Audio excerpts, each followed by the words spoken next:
All right, so Bismillah ar-Rahman ar-Rahim and Assalamu alaikum wa rahmatullahi wa barakatuh, everyone. So, inshallah, we only have a couple classes left for the Fiqh of Worship, which is, alhamdulillah, an accomplishment. So, let's look at what we are going to be doing today. Today, we're going to be working on Salat al-Eid. But of course, they said al-Eidain. Why? Because al-Eidain is referring to, it's a dual, it's referring to two things. One, Eid al-Fitr, which basically comes after Ramadan, and Eid al-Adha, which basically comes out right after al-Hajj. And certainly when we're speaking about the rulings of Salat al-Eid, or the two feasts, Eid, okay, we're speaking about Eid that the Prophet ﷺ had mentioned in the Quran, or at least Allah subhanahu wa ta'ala had mentioned in the Quran, and the Prophet ﷺ practiced it in his Sunnah, and it was unanimously agreed between scholars on the permissibility of celebrating an Eid and certainly taking it as a day of holy day or a holiday or a day of celebration or a day for feasting. Okay, and certainly when we're speaking about holidays, the mushrikeen, or in general the non-Muslims at the time, were already having other celebrations, other holidays, whether it was in a specific place or whether it was in a specific timing that they would celebrate in. But then when Islam had come, it basically had voided all those different celebrations because of the relationship, whether to a certain culture or whether to a certain religion or ideology or etc., or a certain practice. And the Prophet ﷺ had clearly said, قد أبدلكم الله بهما خيرا منهما يوم النحر ويوم الفطر. But let me just comment on this one for a bit. The Prophet ﷺ says that what Allah subhanahu wa ta'ala had given you instead of them is better than, of course, basically the feast or the holiday or the celebration that they were doing. And he said the two were the feast of sacrifice / Eid al-Adha, and also the feast of breaking fast, Eid al-Fitr. But here's one thing. When we're looking at that, what was the context that the Prophet ﷺ had basically wanted to comment on whatever they were celebrating? So we don't really know the details. We just know that the Sahaba had a certain practice that it seemed like it was something from the time of Jahiliyyah, that they would practice a certain celebration, and the Prophet ﷺ commented on this celebration that they were doing, that Allah subhanahu wa ta'ala had given you something better, and had mentioned this. Now, what was that celebration? Was that, let's call it, a cultural celebration? Was that a religious celebration? Was that a national celebration? What kind of a celebration was it? And that's that debate between scholars. The debate between scholars is it permissible to celebrate something that is like a national thing, or perhaps something that is personal, like an anniversary or a birthday? Is that permissible or not? So the first opinion that scholars had considered, that any type of Eid, so any celebration that comes, whether annually, whether monthly, or whether something that comes on certain occasions, they considered that, that's the first opinion, that's considered something that returns, and therefore it happens frequently, and therefore that's a holiday or a celebration. Just give me a second.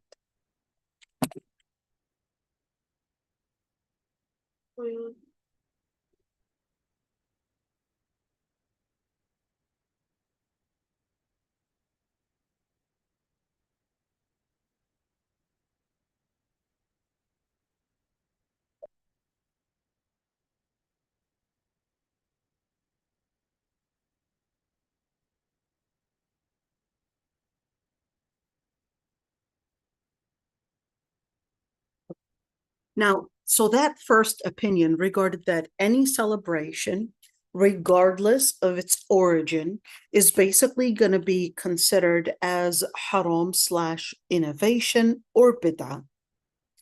And their evidence was, number one, they said, well, in the general statement that the Prophet ﷺ said, قَدْ أَبْدَلَكُمُ اللَّهُ بِهِمَا خَيْرًا مِنْهُمَا, that Allah subhanahu wa ta'ala had basically given you something better than that celebration. And they said, well, that better than that celebration, it wasn't necessarily considered as a specific thing, but it was giving us a comprehensive statement, which basically means that Eid al-Adha and Eid al-Fitr is better than any other celebration, and therefore making any other celebration as a form of a religious practice, regardless of whether it was cultural or whether it was national or whether it was religious. It was considered a form of a religious practice, since it basically comes back, and it is something that it would be considered as a special day where people would take special feasts or mark different behaviors in presenting their happiness and celebration, union, family reunion, whatever it is. The second opinion regarded that not quite, and regarded that no, only religious celebrations are haram because this hadith was referring to a religious practice in comparison, or at least an alternative to a religious practice. Well, what's the evidence that it was a religious practice? Because the hadith was saying that that's what they were doing the time of al-Jahiliyyah. They said, well, here's our evidence. It said it was during the time of al-Jahiliyyah, meaning it was referring to a certain practice that related to a certain Jahiliyyah / a certain pagan culture that they were practicing, and that it wasn't necessarily a personal tradition or a personal preference. It was more of a religious practice. That was their evidence. And therefore, they regarded that personal practices or cultural, let's call them celebrations, would not be included. And they considered that things like a holiday, like an anniversary, that it is not a religious practice and it's a personal commemoration, and therefore regarded that it would not be included within this hadith. Okay.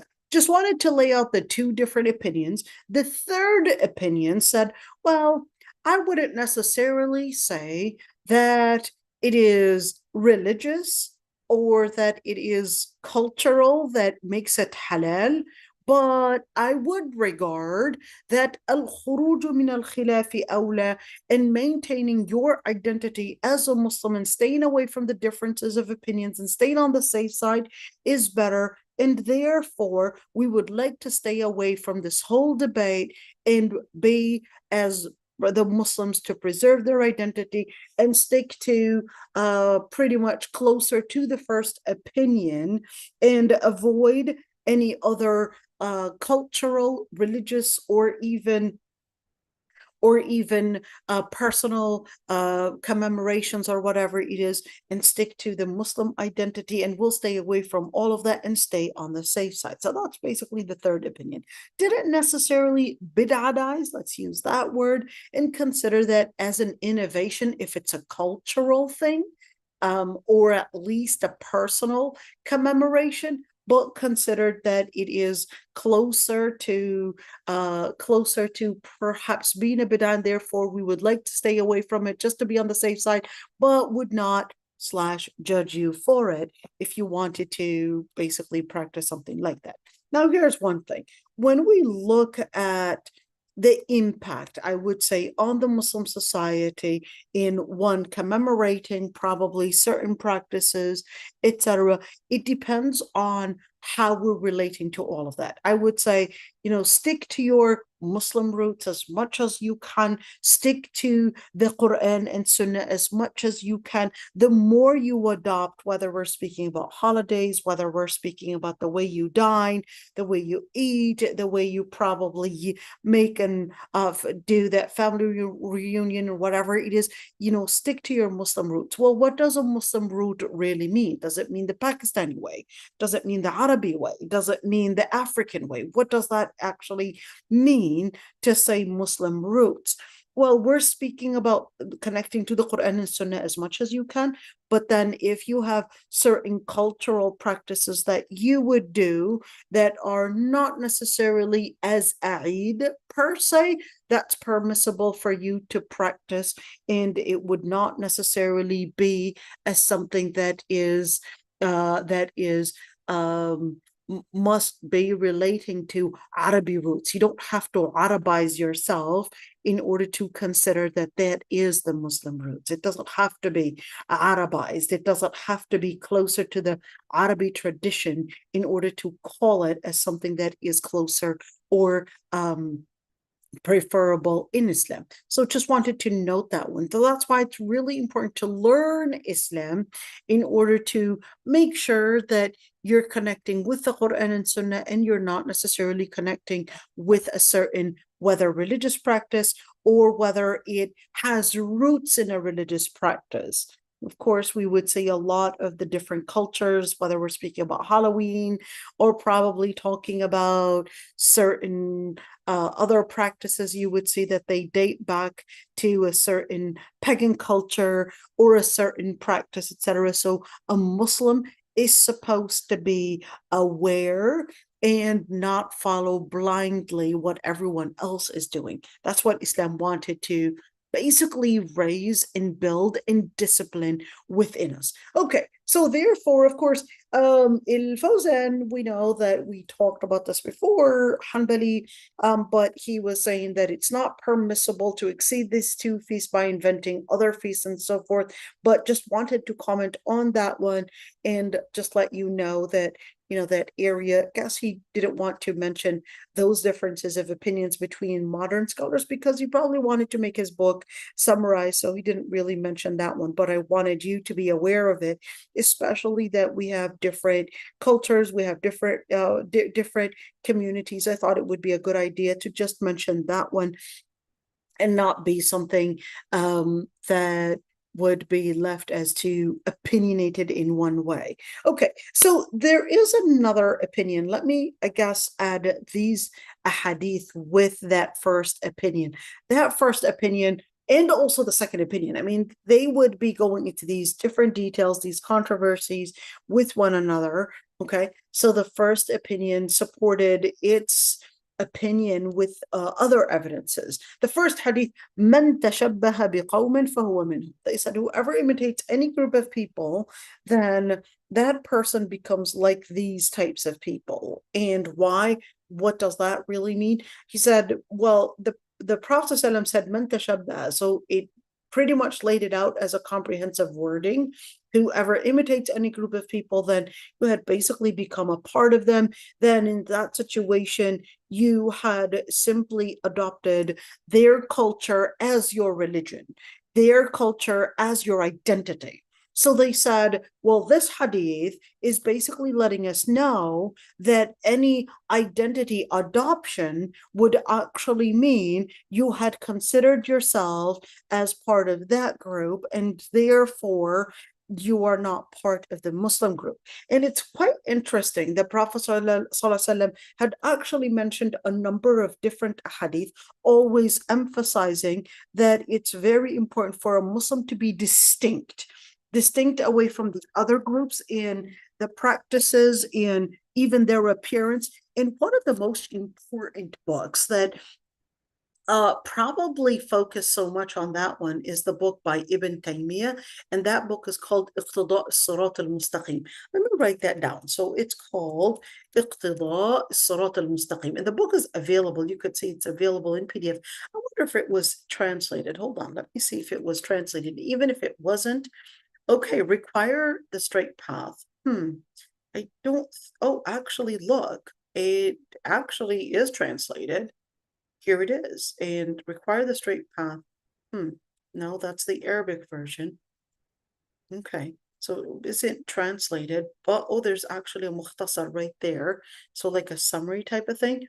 And you can probably take the summary and download it. And you can right now with AI, you can get a good, I would say a 75% accurate translation to, we're talking about an accuracy percentage, but would be good to actually go back to the book, at least know about that book. And what is the book about? So اقتضاء الصراط المستقيم, what he was trying to do was build a Muslim identity.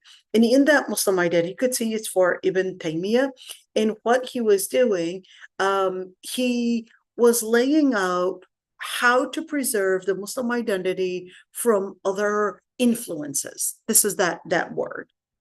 From the other influences, whether it was the clothing, or whether it was the speech, or whether it was in celebration, or whether it was even in the way that you wear your hair, in the way you speak, you behave, all of that. It was quite interesting. Yesterday I was listening to this podcast about our brains, they basically would interpret the world around them. It was quite interesting. It was actually talking about how right now we're seeing mental health issues on the rise. And one of the main reasons is that we are being told that if you go through any hardship, or probably your parents being divorced, or probably death situation, or an illness, or probably was maybe your mother or your father were probably, according to you, probably a little bit too harsh on you in giving you the discipline, that was supposed to mean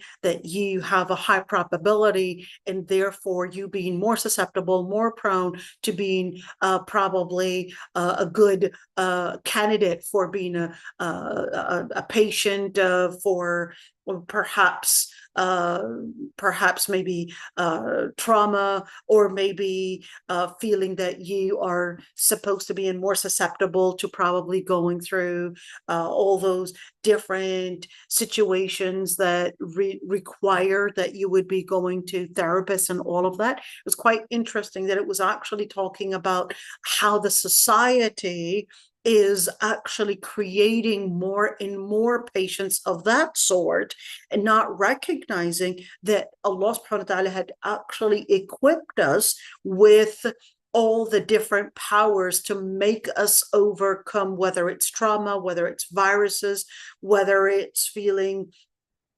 depression, or whatever it is. All of those different things, they're actually equipped within you, and therefore it's only a small percentage or a small portion of people that probably would fail to help themselves overcome those challenges. It's quite interesting how, when we're seeing a lot of those practices that are around us, and it becomes something that infiltrates our mind, it basically becomes a certain culture. If we're seeing a certain, let's say, a certain behavior, we're seeing even the styles, even the fashion, even the day-to-day life, and how we would engage and relate within our social circles. All of those different things are trying to imitate perhaps a liberal society, a Western society, maybe an Eastern society, maybe a Buddhist society, or whatever it is, or maybe a Korean society, whatever it is, and how this is becoming a trend that especially the younger generation is trying to adopt in order to appear cool,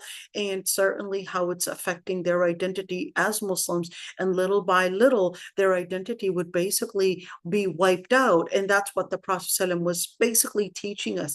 مَنْ تَشَبَّهَ بِقَوْمٍ فَهُوَ مِنْهُمْ. Whoever imitates any group of people, then they're basically part of them. And this is a new trend that we're seeing younger Muslim girls actually taking the Korean as their type, their ideal, they're the new guys, etc. So it's like, okay, trying to alternate from trying to see the West as being this area of fashion, this area of attraction, thinking that by alternating it to probably Korean or something of that sort, at least here in Malaysia, we would see this frequently, of girls trying to, get into this fascination with Korean. And of course, certainly all that, you can, الكفر ملة واحدة.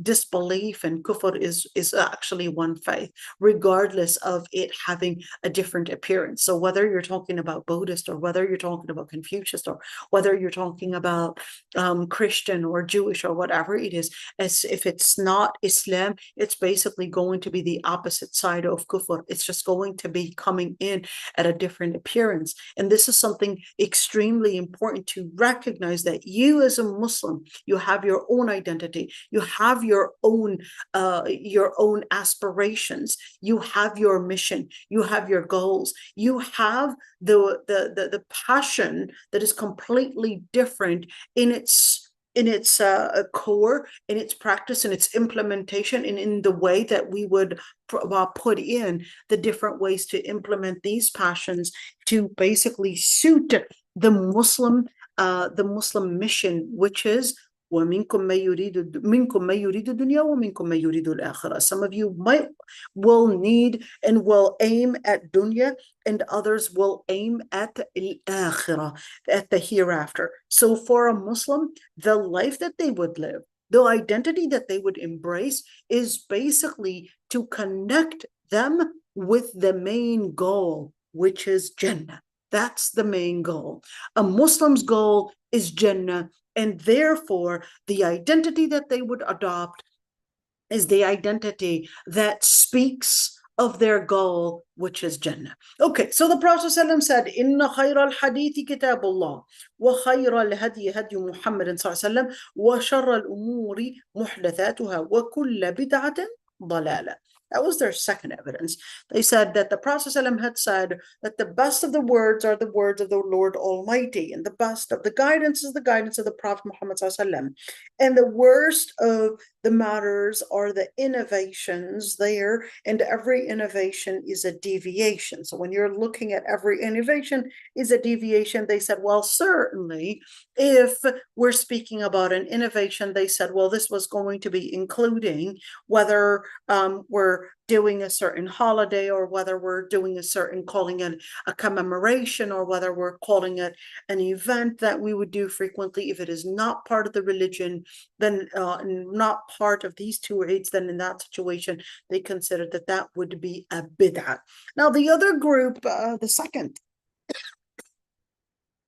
group, they basically defended their and responded to that and said, well, a bid'ah would be a bid'ah in the faith, and not a bid'ah in anything that is of dunya.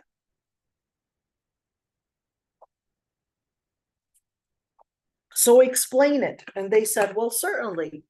For example, when you look at certain practices, building new roads, building probably, or making a new currency, etc., they said that's more just dunya matters, and it's not related to the religion. And therefore, the Prophet ﷺ said, "Antum a'lamu bi umuri dunyakum." This is more of dunya. We would probably celebrate a wedding, and as long as it fits within the Islamic regulations, then hey, this is a wedding. This is something that the Prophet ﷺ had permitted to commemorate probably a union, and the Prophet ﷺ in fact encouraged that people would do weddings, and in fact he even told the Sayyidah Aisha to sing certain songs, etc. And of course the songs have certain regulations, but in the end is that the Prophet ﷺ had permitted a form of celebration, even if it was non-religious celebrations, so such as dunya things like a wedding, or probably maybe other celebrations that commemorate personal matters and not necessarily religious practices. That was their evidence, that just like we would practice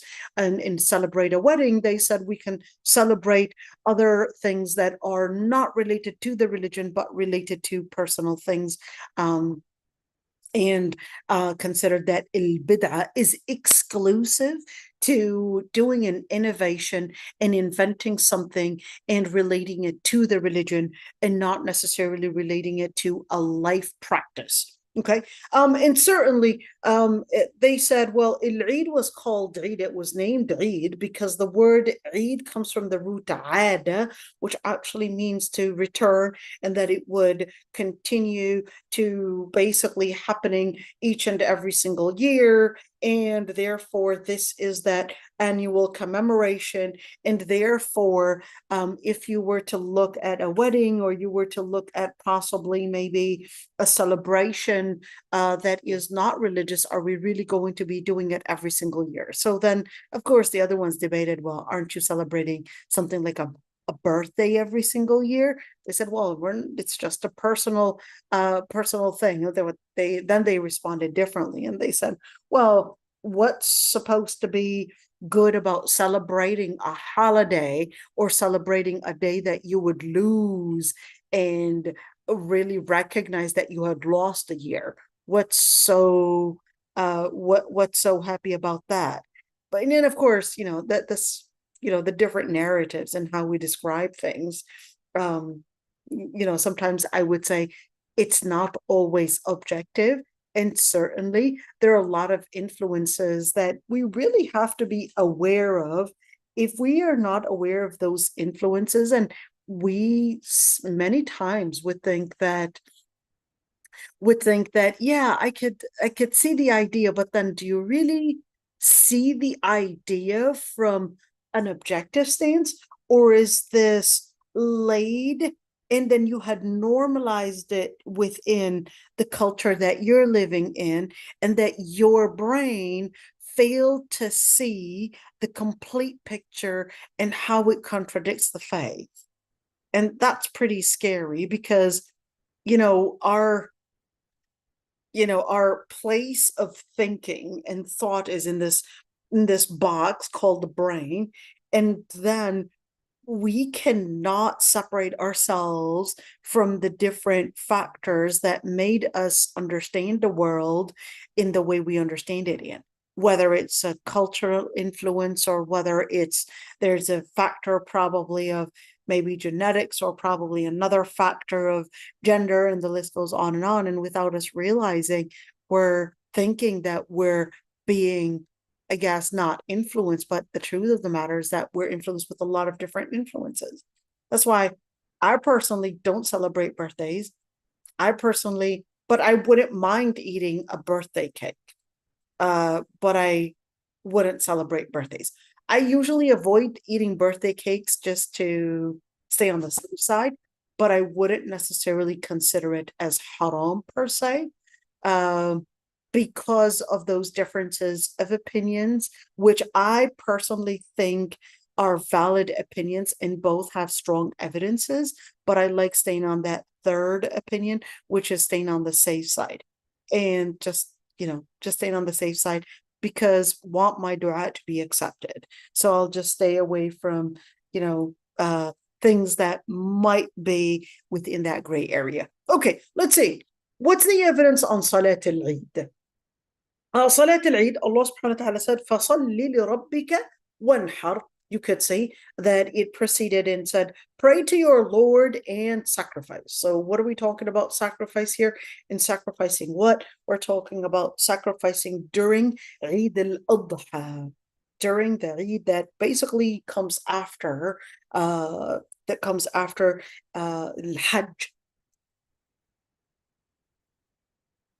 And Allah subhanahu wa ta'ala said, قَدْ أَفْلَحَ مَنْ تَزَكَّى وَذَكَرَ اسْمَ رَبِّهِ فَصَلَّى. That Allah subhanahu wa ta'ala had said, those that had basically purified themselves, those would be the ones that had been victorious and remembered their Lord Almighty and prayed to their Lord Almighty. Okay, and certainly the Prophet ﷺ and the Sahaba were always committed to practicing that Eid, practicing that Eid and that celebration. And in fact, the Prophet ﷺ had even ordered that the women would even be present and not wear, of course, clothes of probably attraction. And the Prophet ﷺ had even emphasized and said, وَلْيَخْرُجْنَ تَفِلَاتٍ. The Prophet ﷺ said that they must go while they are not perfume. That's the word tefilat right there. And that they should, in other words, be keen on practicing the different regulations and the different discipline in relating to of course, that union that would happen as a result of that celebration. And the Prophet ﷺ said, وَيَعْتَزِلُ الْحُيَّضُ الْمُصَلَّى, and that even the menstruating women, they would just avoid the area of prayer, in other words, but they would still join. In other words, make it as a celebration, a communion, a community where it would actually gather even those that are not participating in prayer, make it a celebration for everyone to basically join and commemorate this special day. Atiyya, but there was something very important about Atiyya. Atiyya is basically the Sahabiya. So she was considered as, if you were to look at all the hadith that she had narrated, she narrated the hadith about women, and it was mainly about women's culture, women's practice, and she was actually considered as the woman that was also doing prepusectomy for women. Okay, what is prepusectomy? Prepusectomy is al-khitan, which at the time it was a cultural practice, and women were practicing it even before the Prophet ﷺ. So the Prophet ﷺ was instructing Atiyya that she should not exaggerate in the amount that she would basically cut, because he was instructing her not to go into the borders of doing female genital mutilation and to actually do prepusectomy. In other words, it's pretty much exactly like you're talking about male circumcision, but the foreskin on the clitoris is definitely going to be way smaller than the foreskin on the male's private part. Okay, so we're speaking about, the Prophet ﷺ giving this instruction, to avoid FGM, female genital mutilation. It was instructing her to do prepusectomy and not FGM. So that was Atiyya, and that was the main person to do these practices. And she was the one that came to the Prophet ﷺ and said, this is what we do to make women healthier and all of that. But then the Prophet ﷺ said, well, make sure you don't do that FGM. Make sure you don't do that FGM, but do prepusectomy if you needed to do so. Okay, and of course, it wasn't just that piece of it. She narrated this hadith as well. She said, كنا نؤمر أن نخرج يوم العيد حتى تخرج البكر من خدرها وتخرج الحيض فيكن خلف الناس فيكبرن بتكبيرهم ويدعون بدعائهم يرجون بركة ذلك اليوم وطهرته. I want you to look at this one. She said, we were ordered to come out of the day, on the day of the feast, even bring out the virgin girls from their houses, and the menstruating women, they menstruate, which basically would stand behind people, the menstruating women, that is, would stand behind the people and say the takbir. In other words, they would make the takbir along with the rest and invoke Allah subhanahu wa ta'ala along with everyone else, and hope for the blessings of that day and the purification from sin. So what does that mean? And why did she say that the virgin girls, they would not go out from their houses, etc.? Of course, that was the adab. So this was the Islamic tradition, by the way. This isn't some form of a tradition that is backward, etc., but it was part of the Islamic tradition that even the Prophet ﷺ had approved of. What is that tradition? That women would, as much as they can, especially the women that are not married, not necessarily go out frequently, and especially if we're talking about girls that are not married, certainly they don't necessarily have a business to go out and expose them out there, and therefore to preserve, in other words, the modesty is not just putting on a scarf over the head or some kind of veil over the head or probably a wide abaya, but it also includes preventing those women from being public, where whether they're easily accessible to others, or whether they're of course intruding into, let's say, the public life and all of that. And this is extremely important to consider, that this is not necessarily a Arabic tradition, but this is actually a tradition that even the Prophet ﷺ had approved of. And it's really important to consider tradition, because without us realizing, there's a lot within our tradition, within modern tradition, that was influenced and coming from the Western influence, liberal influence, and so many of those influences, without us realizing, are basically coming into our let's say, interpretation of the religion. And we would think that, okay, well, there's nothing wrong with it, because we had become so normalized with different practices that we had started seeing that it's okay if girls would be wandering in the mall, as long as they are a group of girls wandering in the malls, basically having fun. And I would say, I'm sorry, but that's not actually the tradition that the Prophet ﷺ had approved of, to wander in the malls for just really wandering for the sake of wandering, is not at all something that the Prophet ﷺ had recommended. In other words, our modern times, we had been so infatuated with trying to find ways of entertainment that we lost the meaning of the purpose of life and what our goal is.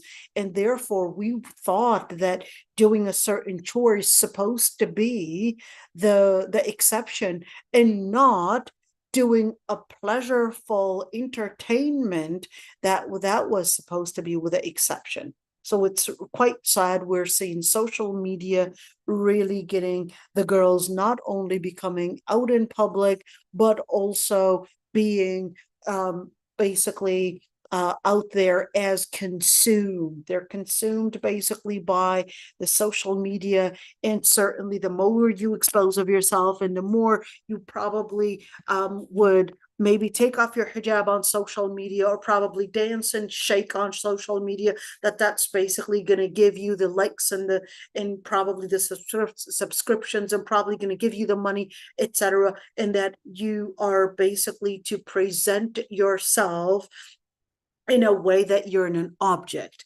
Objectifying yourself is basically right now as that subject that makes you be a person that is worthy, a person that is quote unquote influencer, and all of that. And then, of course, without us realizing, it's basically pushing many women to being in that public sphere, and certainly becoming an object and not becoming of value. Islam wanted women to be of value and not to be of objects. Okay. وحتى تخرج الحيض.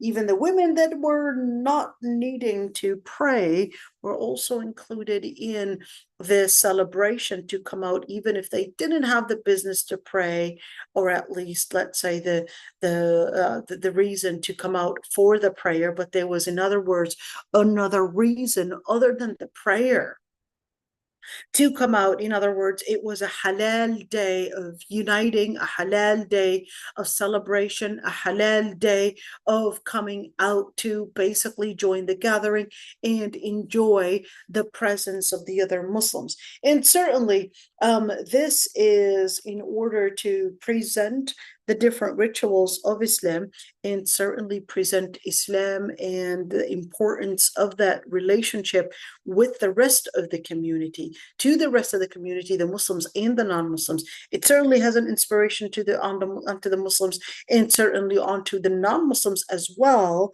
to actually see and recognize their presence, recognize their rights, and recognize that they have the right as basically a huge Muslim society. And I'll tell you, as a former chaplain at St. Catherine University, I'll tell you the Muslim presence in making it visible. this is the important thing.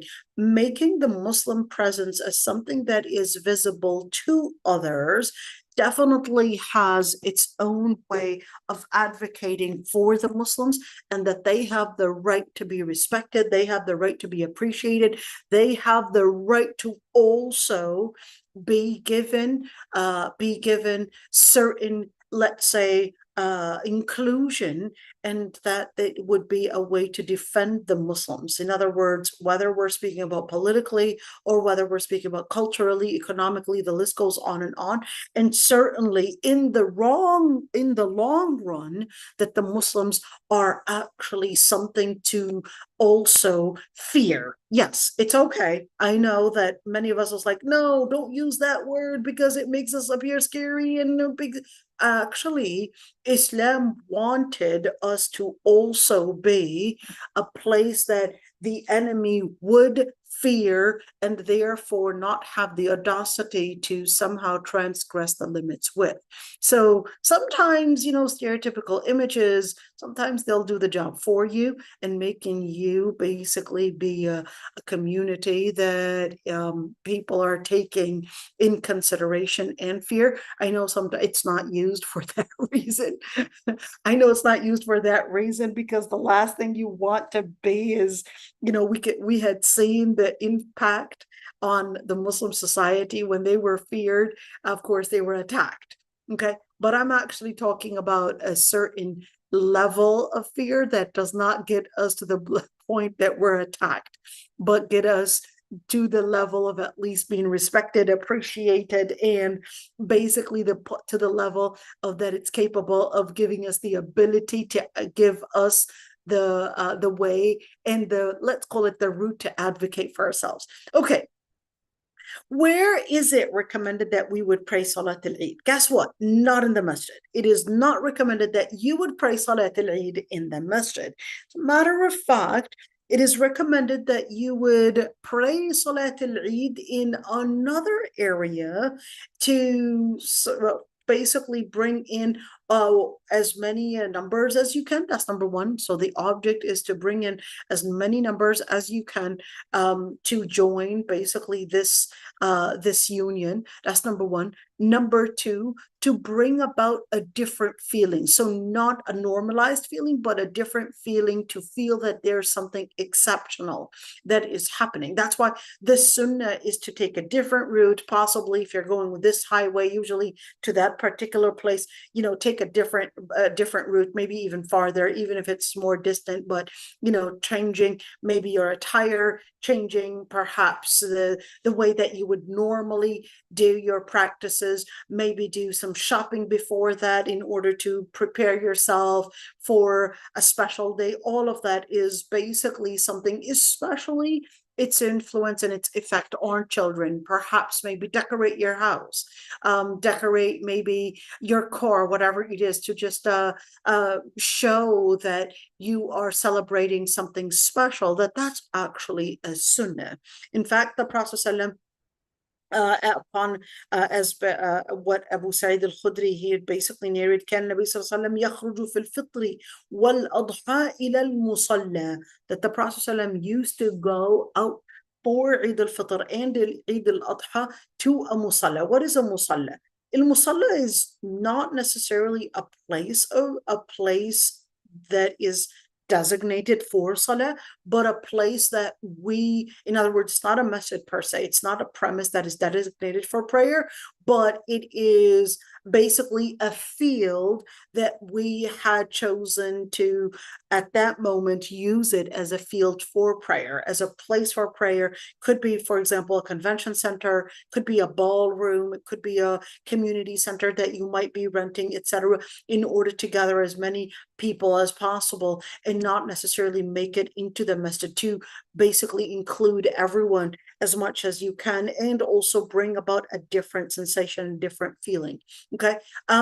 There was no evidence that the Prophet ﷺ had prayed it in the masjid unless there was a reason. So it was really a dire reason that the Prophet ﷺ would basically pray Salat al-Eid in the masjid. It was always done in probably a desert out there, maybe a distant field, in order to show, of course, the number of the Muslims, to kind of give that presence and make it visible for others and even for the Muslims, and let others see the different rituals, let others basically recognize the Muslim presence, etc. And certainly it's not like Salat al-Jumu'ah. Salat al-Jumu'ah, it's done in the masjid, of course, but when we're speaking about Salat al-Eid, it's different. Salat al-Jumu'ah doesn't have to be done in the masjid. It doesn't have to be done in the masjid, but generally, masjid is supposed to be that place that that we would do Salat al-Jumu'ah and al-Jama'at. Okay, so when is the Eid time? At what time does the Eid prayer start? So Eid timing, not necessarily the prayer, but Eid timing starts when the sun basically goes and rises to the length of a spear above the horizon.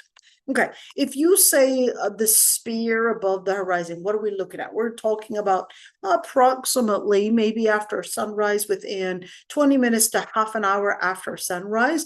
That's basically how long it would take. Okay, so and certainly it would stay until the time of Zawal. When is Zawal? Zawal is basically before Dhuhr time, when the sun is in the middle of the sky. How would I know if the sun is in the middle of the sky? You would basically see that the things around you, when you look out the window, that they basically don't have a shadow, and that's for you to recognize that this is basically the end of Salat al-Eid. Now, can I make it up on another day? All right, can I make it up on another day? Certainly, you can make it up. What's the evidence? So if you didn't know, for example, until after, okay, Salat al-Eid, the ideal timing for it is on the first day of Eid, okay? But if you didn't know, or somehow you were late and you didn't actually wake up probably on time, or your car broke down, you didn't make it for Salat al-Eid, etc., then you can make it up. What's the evidence? Abu Umayd, basically Ibn Anas, narrated that they had said, غُمَّ عَلَيْنَا هِلَالُ شَوَّالٍ. So the new moon for the month of Shawwal was overcast, so we observed fasting by the end of the day. Some people came to the Prophet and testified that they had sighted the new moon the previous day. The Prophet then therefore commanded the people to break the fast and go out to the place of prayer in the morning. So what happened? So basically they didn't recognize that Ramadan ended, and they continued basically another day of Ramadan. But then when these people came in, they probably were in an area that was not of a cloudy area, and they said, we actually saw the new moon, which probably you guys were not capable of seeing it because it was too cloudy for you, but we had seen the new moon. In other words, the new moon for the new month of Shawwal, and therefore it's not accurate that Ramadan was 30 days, but it was actually 29 days. So they basically then had done Eid al-Fitr on the following day, Eid al-Fitr prayer that is on the following day and not on the same day. So the Prophet ﷺ ordered them to basically break their fast because they discovered that that day was actually a Eid day and not a Ramadan day, and ordered them to break the fast in the following day to basically make al-Eid. What was that Eid prayer? That Eid prayer was a make-up prayer, because Eid prayer was supposed to be in its ideal way, is that it was supposed to be on that day, but they didn't know that there was a new moon. Okay, it is the sunnah yet. So if we're saying that Eid prayer, that is, that the ideal is to pray it on the first day. So what is the ideal then? So the sunnah is to pray Salat al-Duha as soon as possible. Okay, to pray Salat al-Duha as soon as possible. So we're talking about half an hour after sunrise, and pray it as soon as possible. Yet, for Eid al-Fitr, it is actually the sunnah to delay it a little bit. And the evidence for that is that this hadith that the Prophet ﷺ had written to Amr ibn Hazm, a Sahabi, أن عجل الأضحى وأخر الفطر وذكر الناس, to basically pray Salat al-Eid for al-Adha basically sooner, and procrastinate Eid al-Fitr. In other words, delay Eid al-Fitr prayer to a little bit later, and to basically وذكر الناس, and remind the people of basically of Allah subhanahu wa ta'ala, the relationship with why they're here, what is this gathering commemorating, and all of that. And the reason for this delay, making something early and making something at least later, is basically because when you want to do al-Udhiyah, you just want to make the Salat al-Eid first in order to basically do al-Udhiyah later. Because when you cannot, okay, when do you do the sacrifice? You do the sacrifice after you had prayed Salat al-Eid. Okay?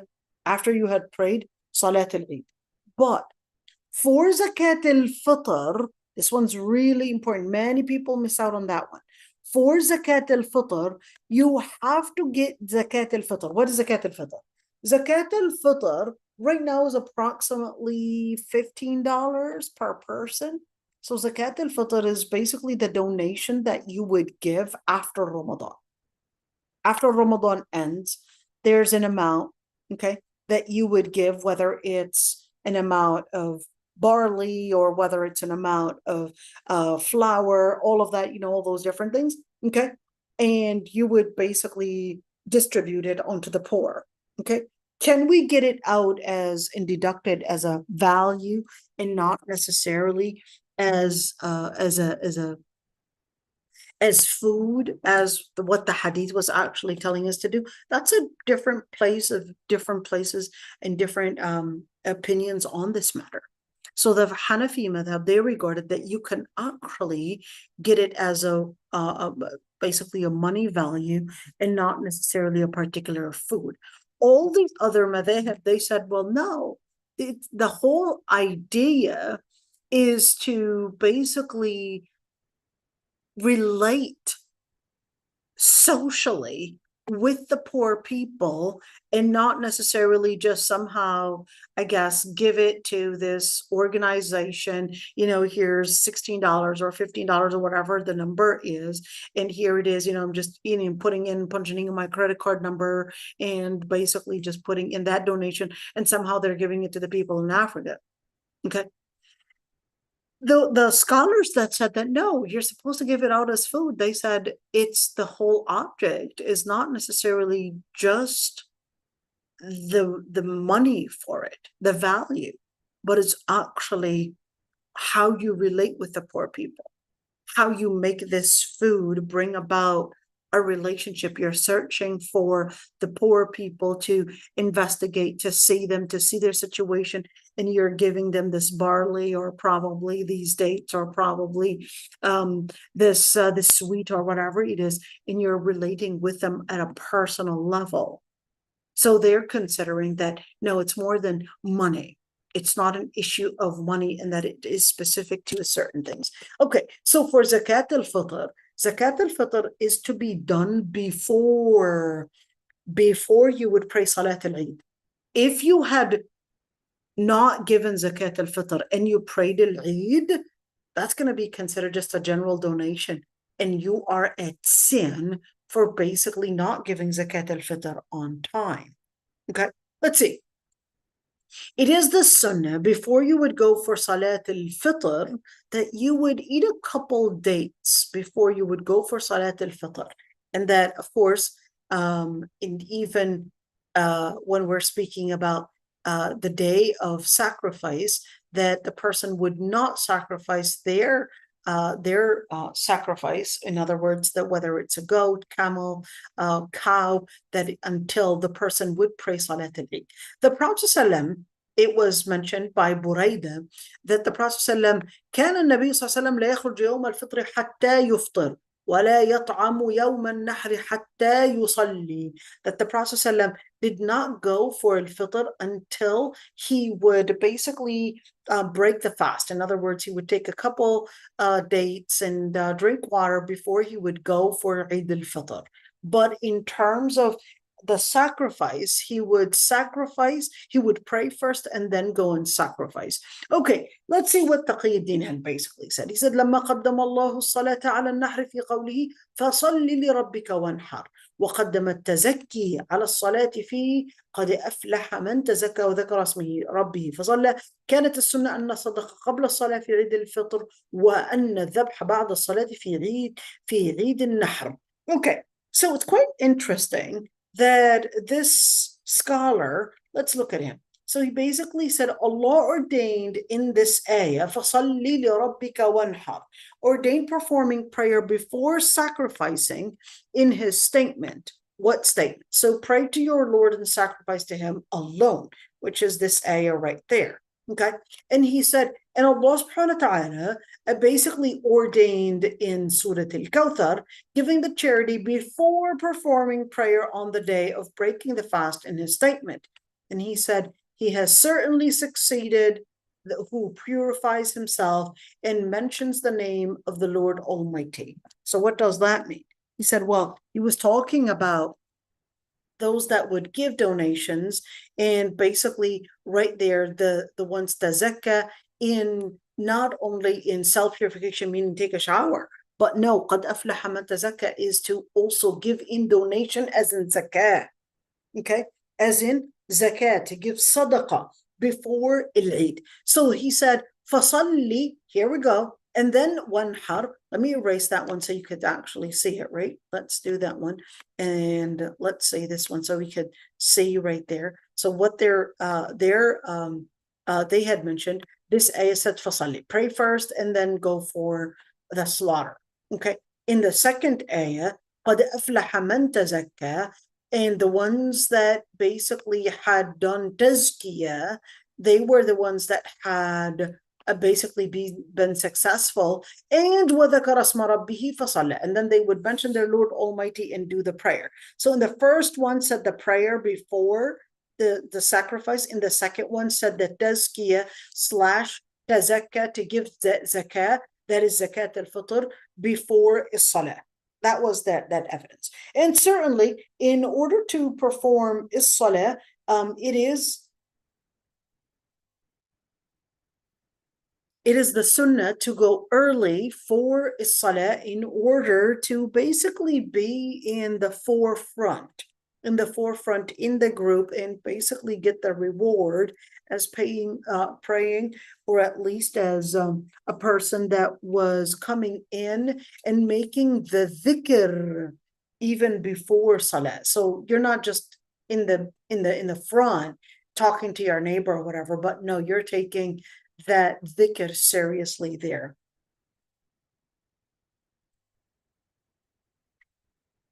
All right, so it is also the sunnah to beautify oneself. So basically wear the best of your garments. The Prophet ﷺ used to wear a specific jubba. What is a jubba? A jubba is like a cloak, and he would only wear it during the Eid or on a Friday. Ibn Umar ibn al-Khattab also used to wear the best of his garments, and you could see that this was narrated in a narration that is jayyid. What is jayyid? Jayyid meaning it is an acceptable, or at least it is something that other scholars had approved it.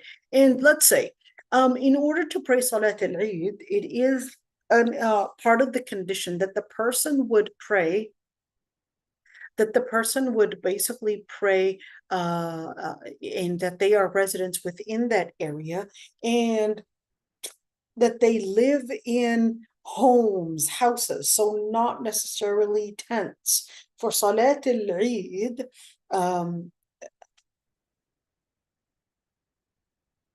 would be permissible to pray in an area that basically permits that we would place Salat al-Jumu'ah there, because the Prophet ﷺ himself had basically approved one praying there. And certainly, if other people are traveling, they can pray Salat al-Eid if they want to, but it's more for the residents. Okay, Salat al-Eid is 2 rak'ahs before making the khutbah. Ibn Umar, he said that the Prophet ﷺ and Abu Bakr as-Siddiq and Umar and Uthman, they used to pray Salat al-Eid before the ceremony, before the khutbah. Okay, and that's basically the sunnah. That's basically what all the scholars, even at Tirmidhi, had basically said. And this, according to the view of the men of knowledge among the Prophet's companions and others, the prayer of the 2 feasts are to be performed before delivering the ceremony. This is extremely important. Okay, before the khutbah. And the reason for that is basically, so why are we doing the khutbah before al-Eid? But for Salat al-Jumu'ah, it's basically delivered before the Salah. And the reason for that is because when you're looking at the condition, is to precede the act based on what depends on it. So the prayer, Salat al-Jumu'ah is preceded by a khutbah. Okay, why? Because the prayer itself is not complete or is incomplete unless there was a khutbah before it.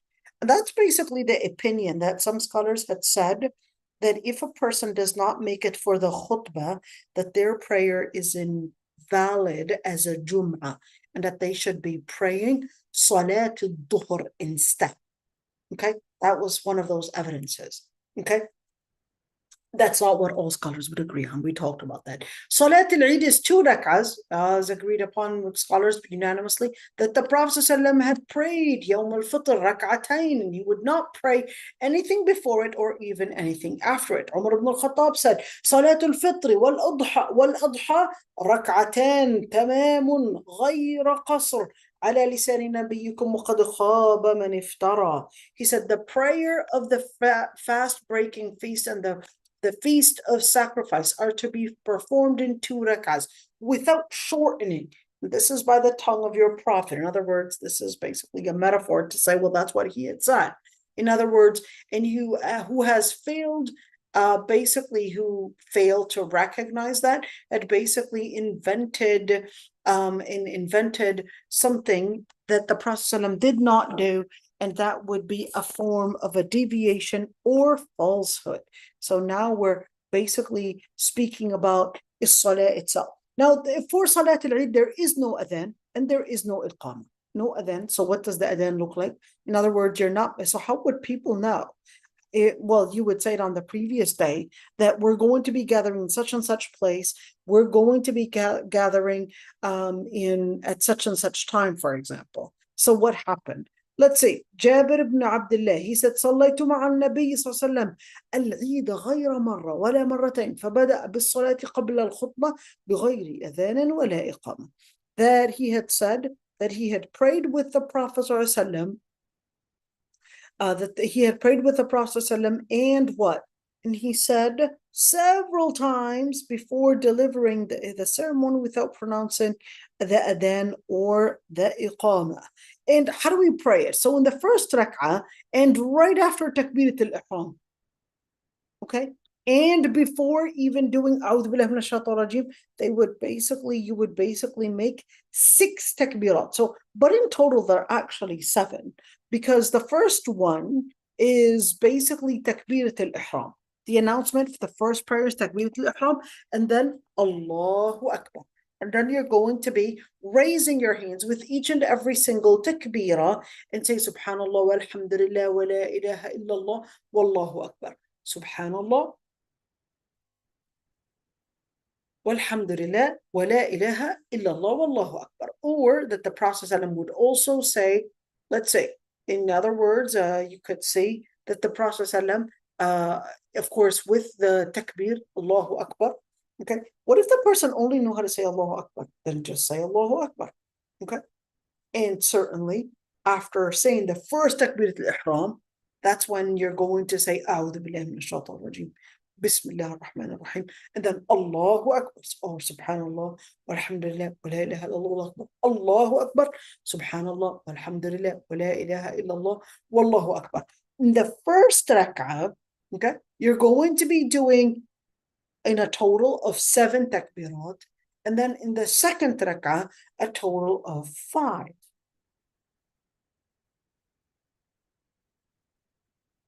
And certainly the person in the first rak'ah, they would do the takbirat, then read the Fatiha, then they can read Surah al-Ghashiyah, okay, and then go for al-Ruku' and then the 2 sujood, okay?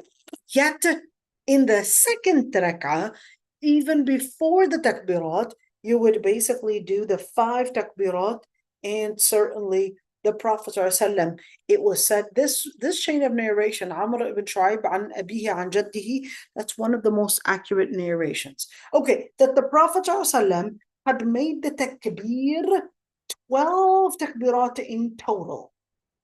7 takbirat in the first and 5 takbirat in the later, and certainly there are differences of opinions between scholars on the number of takbirat. So for the Hanafi, they regarded 5 and 3.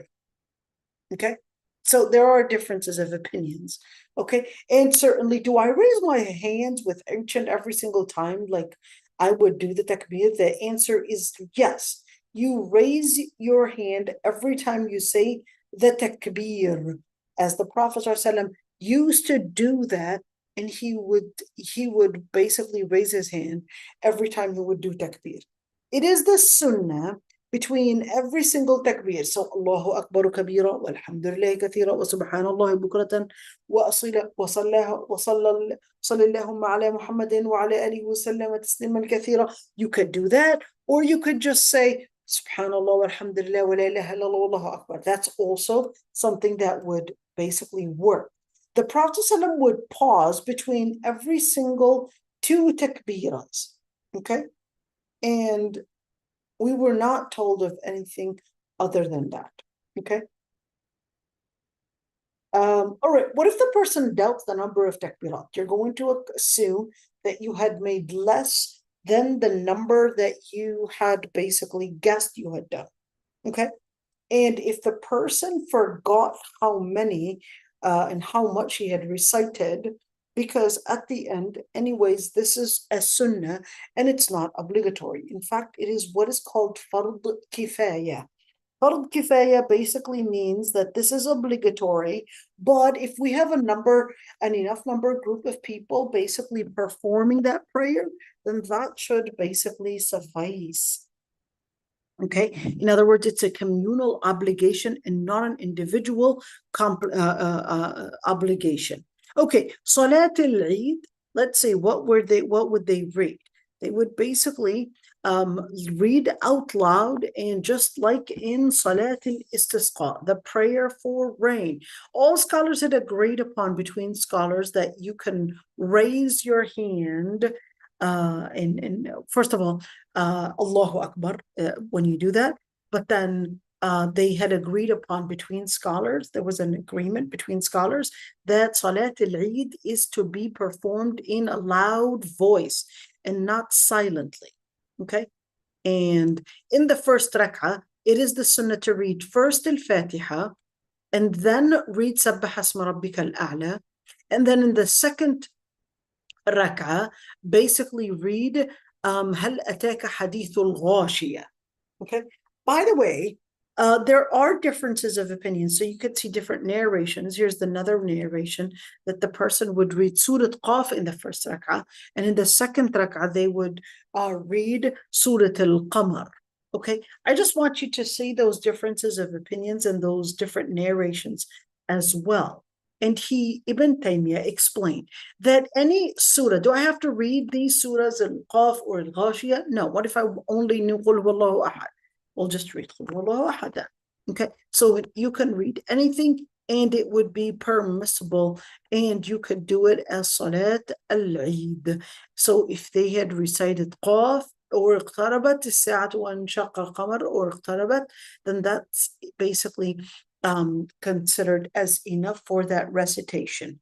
Okay, and of course, the person that is the imam would make a taslim, assalamu alaikum wa rahmatullah, assalamu alaikum wa rahmatullah, and they would do two khutbahs, not one, but two. And just like in Salat al-Jumu'ah, the person would basically sit on in between these two khutbahs.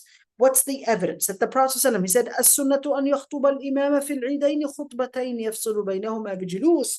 That Ubaydullah, Ibn Ubaydullah, that he had said, the sunnah, the prophetic practices that he would do the sermon, okay, in the two Eids, basically, he would sit in between them. And in fact, Jabir ibn Abdullah, he said, خطب قائما ثم قعد قعدة ثم قام. He said he had delivered the sermon standing, and then he sat so long, and then he got up and started the prayer.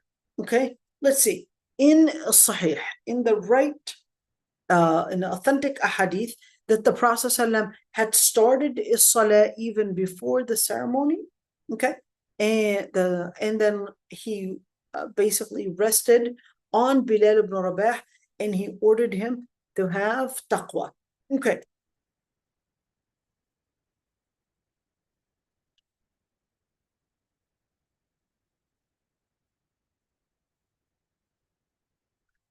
Certainly, of course, can we leave after the salah? How do we leave after salah? Can we leave before even the khutbah? You can leave before the khutbah. It's a sunnah to listen to the khutbah and not obligatory to listen to the khutbah. At least khutbah salat al-Eid. It's sunnah and not obligatory. Okay. But of course, when we're looking at what the khutbah is supposed to include. The khutbah is supposed to include encouraging people to donate, encouraging people to basically to donate to the poor, go and visit them and see the amount of donation or zakah and when, of course, and what type is to basically be donated and so forth. So we're repeating, educating the Muslims about Al-Eid, its importance, and so forth. During Khutbah Al-Eid al-Adha, yet it is part of Eid al-Adha that people would be reminded of the importance of Hajj, the importance of Bir al-Walidain, just creating that commemoration and that inspiration from Hajj on how to relate to the rest of the Muslims. Okay, and certainly that's the same thing with women attending Salat al-Eid. Okay, from the rulings of Salat al-Eid, that you cannot actually pray any nafila prayer, okay, before it or after it. You just sit. In other words, don't go and start doing duha and all of that. Just sit. Okay, let's see. So the Prophet ﷺ, Ibn Abbas narrated that the Prophet ﷺ صلى النبي صلى الله عليه وسلم يوم عيد ركعتين أو يقل sorry. The Prophet ﷺ had said, Ibn Abbas had said, صلى النبي صلى الله عليه وسلم يوم عيد ركعتين لم يصلي قبلها ولا بعدها. He didn't pray not before it and not after it. Imam Ahmad had said, أهل المدينة لا يتطوعون قبلها ولا بعدها. The people of Medina do not do a voluntary prayer not before it and not after it either. Okay. Now, what I'm going to do right here, because I have to go, we've got just a couple things and a couple points to talk about. Inshallah, next week, inshallah, we'll continue and finish along with Salat al-Eid, and hopefully, we just have 2 pages. Hopefully, inshallah, we'll be capable of finishing it, inshallah. So what I'll do is that I'll end right here, inshallah. If there are any questions, I'd be happy to answer them.